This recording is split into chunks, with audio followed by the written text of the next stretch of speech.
Welcome to Robert Kiyosaki's The Business of the 21st Century. Robert Kiyosaki is recognized internationally as one of today's leading financial experts.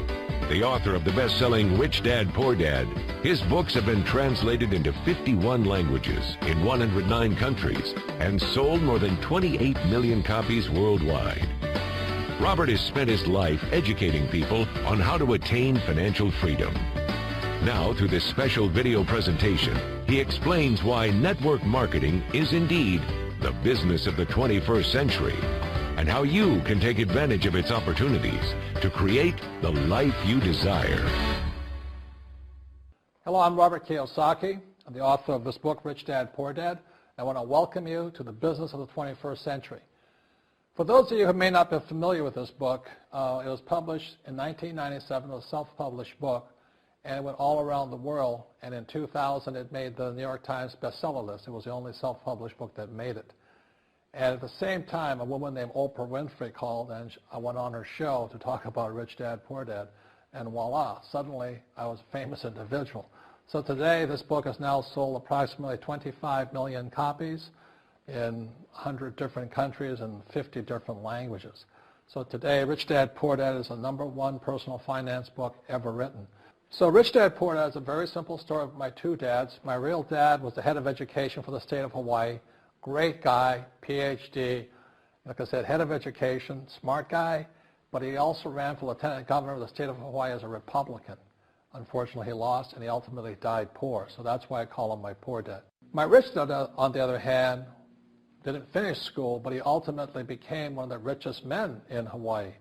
So he was my best friend's father, and starting when I was just the age of 9, my rich dad began teaching me about money and business and why the rich are getting richer and why there's this big gap between the rich and everybody else today. So Rich Dad is a very simple, true story about two fathers, Rich Dad and Poor Dad, tell their two sons about money.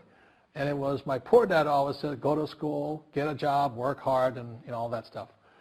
And my rich dad says, you'll never get rich doing that. You'll never be a free man.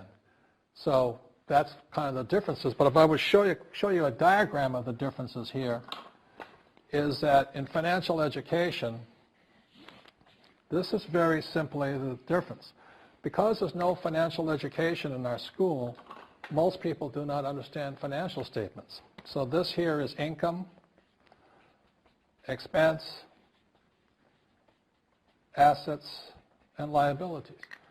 And the reason my poor dad was poor, it was very simple. Because he couldn't read a financial statement because he don't have financial education in school. He was financially illiterate, although a PhD. And my poor dad always said, our house is an asset. And my rich dad said, your father may be well educated, but he can't tell assets from liabilities. So very simply, my rich dad said to me, assets, whether you work or not, put money in your pocket. So when a banker looks at your financial statement, the banker looks at this and says, oh, you have assets and you're putting money in your pocket. And if you look at your house, it's really a liability because every month it takes money from your pocket. Now I can hear people say, well, it's, I don't have any debt on it, but still every month you have insurance, you have upkeep and expenses to it. So very simply, the reason I'm a rich man today was I knew the difference between assets and liabilities. And I get richer and richer because every year I add more assets to my balance sheet here. And so that's one of the biggest differences. And as my rich dad often said to me, he says, son, my banker has never asked me for my report card. My banker wants to see my financial statement because it's your financial statement that shows how high your financial IQ is. How smart are you with money? If you're very smart with money, the banker will give you as much money as you want because you know how to make money with money. If you're not very smart about money, all the banker will give you is a credit card and a home loan. So those are some of the differences between my rich dad and my poor dad. And if you stay tuned, you'll find out how you too can create assets instead of liabilities. Because if you're going to survive in the 21st century, you need more assets than liabilities. The next thing I want to cover with you is one of the most important lessons my rich dad gave me, and it was called the cash flow quadrant. And what my rich dad explained to me is that there's 4 people in business. One are E's, employees. S stands for small business, self-employed, or specialist. B stands for big business, and I stands for investor. And the thing of note here is that most people who go to school are programmed for the E and the S side. For example, it was my poor dad who always said to me, son, go to school so you can get a nice, safe, secure job. And so my poor dad wanted me to be an employee. And since the time I was a kid, get a safe, secure job, steady paycheck, and benefits. Okay? I didn't want to be an employee. And I said, Mom and Dad, I want to be a rich man. And I fight with my dad. So my mother finally said, son, if you want to be rich, my mother was a registered nurse. And she said, if you want to be rich, the richest people I know are doctors. So my mom wanted me to come over here, be a specialist or a small business person. I said, there's only one problem with that, Mom. Doctors are really smart. And she says, you got a good point there. I'm not going to be a doctor. So I went to school. I have a Bachelor of Science degree. I can drive ships and I can fly planes. I flew for the Marine Corps. But I've never used any of that education because I wanted to become a business owner. So it was my rich dad who basically said to me, become a business owner and learn to be a professional investor. So one of the big differences here between these people is that it's called taxes. See, in 1943, in the U.S., the federal government passed a law that said employees had to pay tax before they got paid. So when you get your paycheck from your employer, you open it up, and voila, the government's always taken a sizable chunk of it. And the harder you work and the more money you make, the more money they take from you. So that's why it's not that good to be an employee, because you can never get ahead, because the more you work, more money you make, the greater they pay in taxes.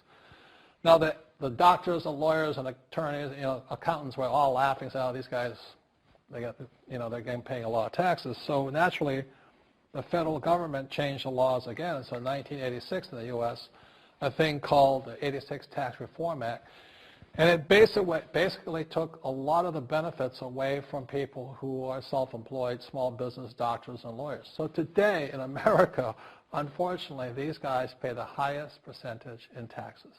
It is tragic. And a lot of people think they're investors, but what they're really doing is they're just giving their money to people like mutual funds, companies, and all that. So they're investing, but they're not really investors. See, the big tax breaks are on this side. The laws are pretty tight here, but this area is very, very gray. So by being a business owner on the right-hand side of the quadrant, you can make a lot more money and pay a smaller percentage of taxes legally. And the key word is legally. In the investor quadrant, it is possible to make millions of dollars and pay 0% taxes legally. But you've got to know the difference. So one of the beauties of business for the 21st century is it allows people to make the transition from the E and the S side to the B side especially. And so you can become a big business owner. And the difference between S and a B, small business and big business, is most of these guys can't quit working. Most small business owners, if they stop working for more than a month, the business collapses. They don't really have a business. Most of these people own a job.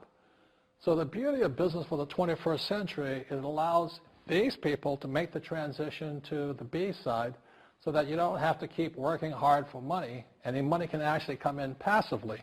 Then once you have your business up and running, then I always recommend you then begin investing with your excess cash, paying less and less in taxes. And that's the reason the rich are getting richer. In this section, I want to talk to you about a different kind of quadrant. Years ago, I found out there was 4 kinds of people in the world. One type are people who must be right. These people know all the right answers. They went to school. They know everything. You can't tell them anything. This is not a good business for them because their minds are too set. Another kind of person is a person who must be comfortable. The house could be on fire, but they're still watching TV, eating a hot dog, watching what's going on in the world. These people are toast because the world economy is not coming back. The world economy has moved on. And people who need to be comfortable will probably be left behind. So the people who need to be comfortable, you probably shouldn't talk to them because you only make them uncomfortable. And they're probably not going to make the move because number one priority is being comfortable. Another kind of person is a person who must be liked. They want to please everybody. this is probably not the business for them either, because they want somebody else's approval. They want to be the good little boy or girl saying, I did the right thing, didn't I? You like me, don't you? And so they'll probably not be successful in the 21st century because they'll probably want to be liked by people who have to be right, and people want to be comfortable. All right, good, be comfortable. All right, you're very right. That's probably being liked.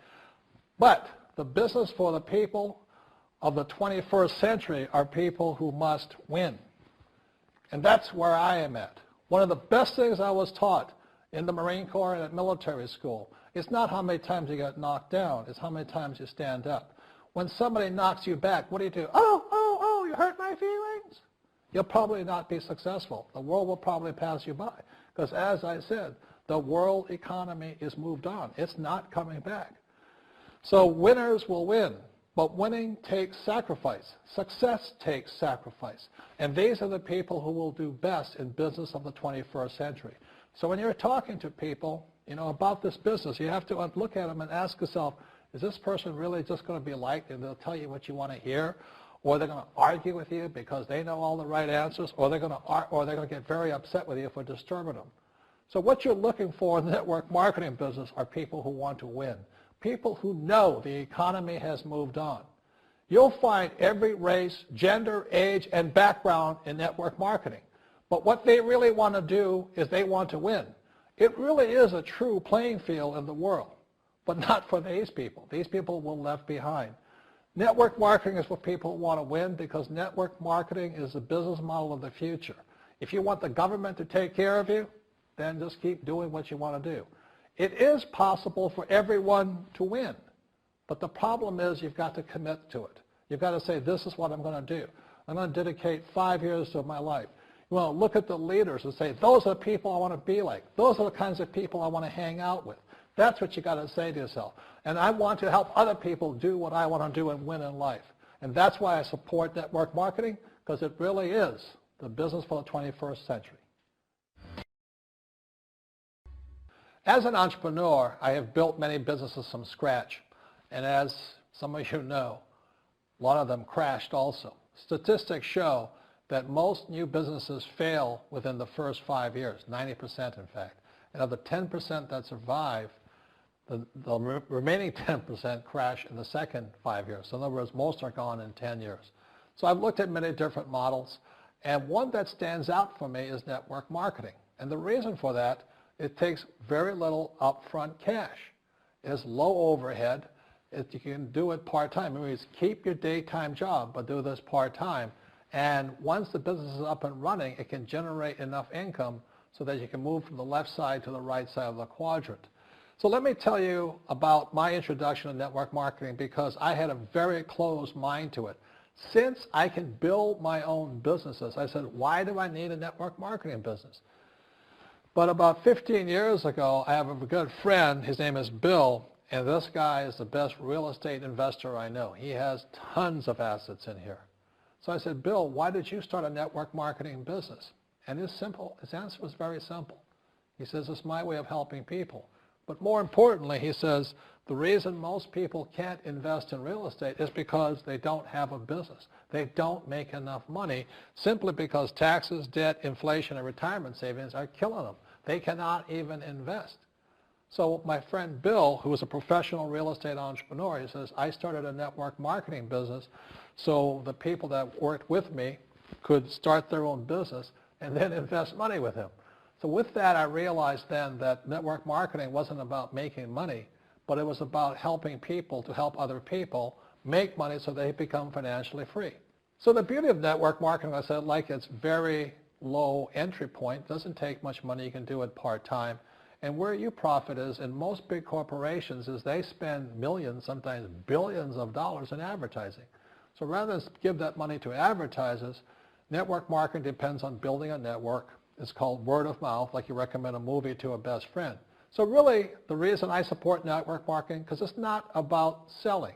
It's about people helping people build assets in the asset columns, becoming business owners, and then becoming investors, rather than going through all of this here, which most E's and S's go through.